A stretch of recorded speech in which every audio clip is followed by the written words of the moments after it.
సిద్దిపేట్ నియోజకవర్గం నంగునూరు మండలం వెంకటాపురం గ్రామంలో గ్రామ పంచాయతీ కార్యాలయం ముందు 2026 సంవత్సరం జనవరి 26 రోజున జెండా పండగ వద్ద అంటే జెండా ఎగిరేసే జెండా గద్దె వద్ద భారత రాజ్యాంగం మరియు అంబేద్కర్ గారి చిత్రపటం ఉంచాల్సింది పక్కన పెట్టి మహాత్మా గాంధీ పెట్టారు. అంటే కారణం ఏంటి అంటే గ్రామ ప్రజలకు భారత రాజ్యాంగాన్ని డాక్టర్ బాబాసాహెబ్ అంబేద్కర్ గారిని పరిచయం చేయడం వారికి ఇంట్రెస్ట్ లేదు అనేది స్పష్టమైన సంకేతాన్ని ఇవ్వడం జరుగుతోంది.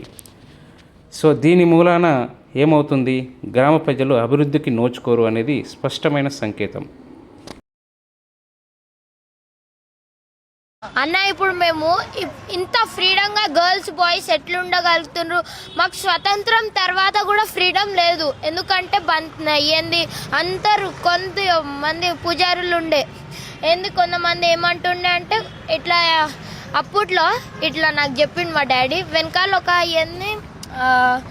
ఇది సాఫ్ చేస్తాంగా ఇల్లు చీపూరు కట్ట వెనకాల ఇట్లా కట్టి ఈడొకటి ఒక పాట్ పెట్టారంట. ఇట్లా వాళ్ళు నడుస్తుంటే కూడా రోడ్ ఖరాబ్ కాకుండా ఇట్లా వెనకాల నుంచి సాఫ్ కావాలి, మళ్ళీ ఈడ ఉంచినా కూడా ఓన్లీ పాట్లోనే.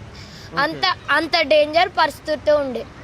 అప్పుడు ఎవ్వరు లేదు ఫ్రీడమ్ ఫ్రీడమ్ ఎట్లా మాకు ఇంత ఫ్రీ ఎట్లా ఉండగలుగుతున్నాం అంటే అంబేద్కర్ వల్లనే. ఆయన కోర్టులో పోయి వాదించిండు ఓన్లీ రిచ్ మెంబర్సే కాకుండా అందరు ఓటింగ్ చేయాలి, అందరు చేయాలి. కాన్స్టిట్యూషన్ బుక్ రాసిండు మన కోసం, చదువులు అని తెచ్చిండు. మేమందరం అంబేద్కర్ వల్లనే ఈ స్టేజ్లో ఉన్నాం. ఆయన లేకపోతే మేము ఇప్పుడు కూడా వాళ్ళు చెప్పిన మాటలు వినాలి, రోడ్ మీద నడిచినా కూడా అట్లా నడవాలి. ఇంత టెక్నాలజీ వచ్చేది కాదు. గర్ల్స్కి ఇంకా బాయ్స్కి సేమ్ రైట్ ఇచ్చిండు. అందుకనే నేనంట అంబేద్కర్ కూడా ఒక ఫ్రీడమ్ ఫైటరే. ఆయన వల్లనే మేము